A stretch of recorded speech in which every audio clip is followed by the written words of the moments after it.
Hello guys, जय Shri Mahakal. Welcome back to my channel hello वीदी।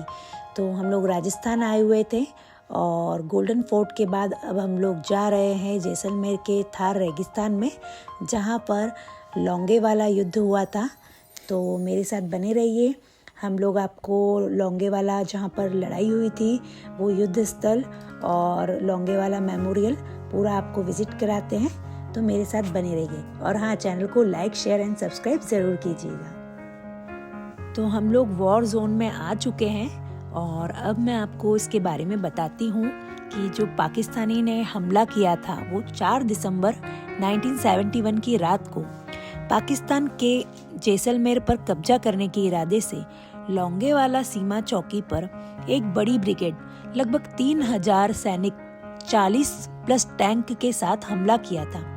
भारतीय सेना की तैनाती लोंगेवाला पोस्ट पर पंजाब रेजिमेंट की 23वीं बटालियन की एक छोटी सी टुकड़ी लगभग 120 जवान तैनाती थे, जिसका नेतृत्व मेजर कुलदीप सिंह चांदपुरी कर रहे थे।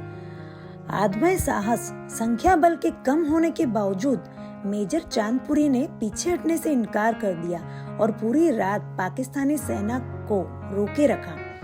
अपनी रणनीति और आदमय साहस का परिचय दिया। वायुसेना का हस्तक्षेप पूरी रात की लड़ाई के बाद सुबह होते ही भारतीय वायुसेना के हंटर लड़ाकू विमानों ने पाकिस्तानी टैंकों पर हमला किया और उन्हें नष्ट कर दिया, जिससे पाकिस्तान सेना को भारी नुकसान हुआ। परिणाम स्वरूप इस लड़ाई में भारतीय सेना ने पाकिस्तानी सेना के टैंकों और सैनिकों को भारी नुकसान पहुंचाया और पाकिस्तान की आगे बढ़ने की योजना विफल हो गई और यह युद्ध भारतीय सेना के शौर्य का प्रतीक बन गया। रणनीति जीत। लोंगेवाला की जीत ने 1971 की युद्ध की दिशा बदल दी और भारतीय सेना के अदम्य हौसले को दर्शाया। साहस और बलिदान। यह लड़ाई भारतीय सैनिकों के अदम्य साहस, नेतृत्व और मातृभूमि के लिए सर्वोच्च बलिदान की गाथा है।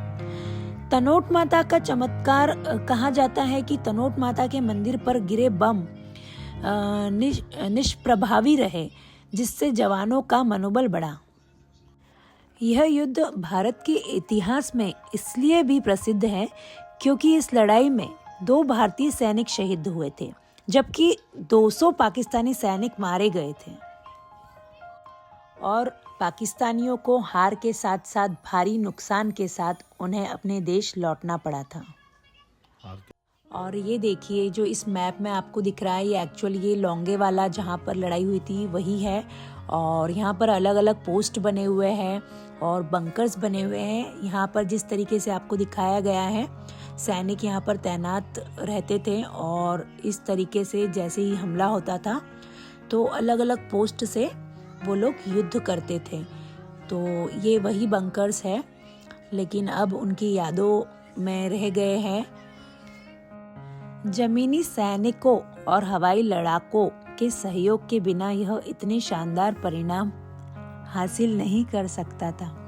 लोंगेवाला की लड़ाई एक बहुत ही श्रेष्ठ सेना को हराकर जीती गई थी। इस हमले के मुख्य नायक मेजर कुलदीप सिंह चांदपुरी को भारत के दूसरे सर्वोच्च वीरता पुरस्कार महावीर चक्र से सम्मानित किया गया है। तो ये वॉर स्थल मैं आपको पूरा विजिट कराने के बाद लोंगेवाला वॉर मेमोरियल भी ले जाने वाली हूँ। तो जहाँ पर आपको युद्ध में इस्तेमाल किए गए भारतीय सेना के हथियार, टैंक और अन्य सैन्य उपकरण यहाँ देखे जा सकते हैं। और इस स्थान पर उन भारतीय सैनिकों को समर्पित है जिन्होंने देश के लिए सर्वोच्च बलिदान दिया है। और यह स्मारक लोंगेवाला की लड़ाई की ऐतिहासिक जीत को दर्शाता है, जहां भारतीय सेना ने पाकिस्तानी सेना को हराया था। यह जगह युद्ध स्मारक के रूप में प्रसिद्ध है और इसके आसपास बॉर्डर कैफे जैसे स्थान पर्यटकों को उस वीर गाथा से जोड़ते हैं जो इस ऐतिहासिक लड़ाई की याद दिलाती है।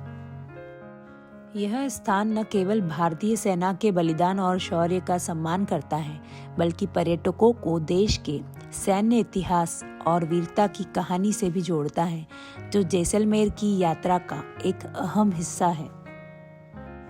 यह स्थान अब पर्यटन का केंद्र है, जहां पर्यटक सैन्य शौर्य और सीमा पर जीवन को करीब से देखते हैं और एक अनोखा और प्रेरणादायक अनुभव होता है, खासकर लोंगेवाला युद्ध स्मारक और तनोट माता के कारण।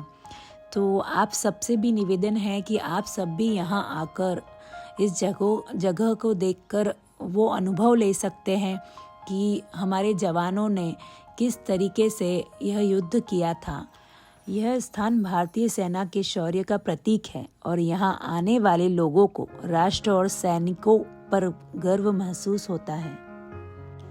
यहाँ की भीषण गर्मी लगभग 47 डिग्री सेल्सियस के ऊपर और रेतीला इलाका सैनिकों के जज्बे की परीक्षा लेता था, जिसे स्थानीय लोग और पर्यटक महसूस करते हैं। अब यह बॉर्डर टूरिज्म का हिस्सा है।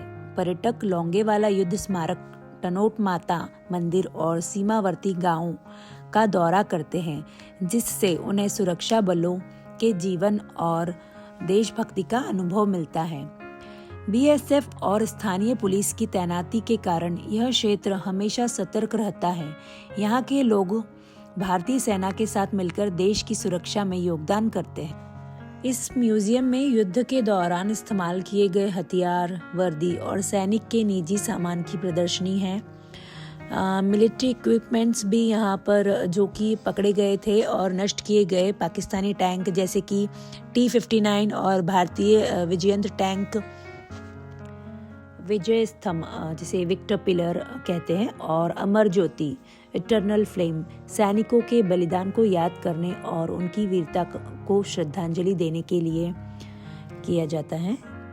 यहाँ पर ऑडियो विजुअल रूम भी है, जहाँ पर युद्ध की घटनाओं पर एक छोटी सी फिल्म को दर्शाया गया है। और यहाँ पर कैंटीन और स्मृति चिन्ह है, जहाँ सेना के जवानों द्वारा संचालित की गई है, जो अनुभव को और भी बेहतर बनाता है। तो गाइज, आपको ये वीडियो कैसा लगा ये मुझे कमेंट करके ज़रूर बताइएगा। और यहाँ से 15 किलोमीटर दूर पाकिस्तान की बॉर्डर है, लेकिन वहाँ पर परमिशन नहीं है।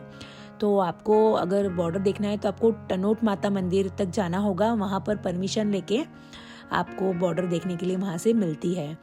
और चलिए, ऐसे ही वीडियो के लिए मेरे चैनल को लाइक, शेयर एंड सब्सक्राइब ज़रूर कीजिएगा। और आपसे मिलती हूँ नेक्स्ट वीडियो में।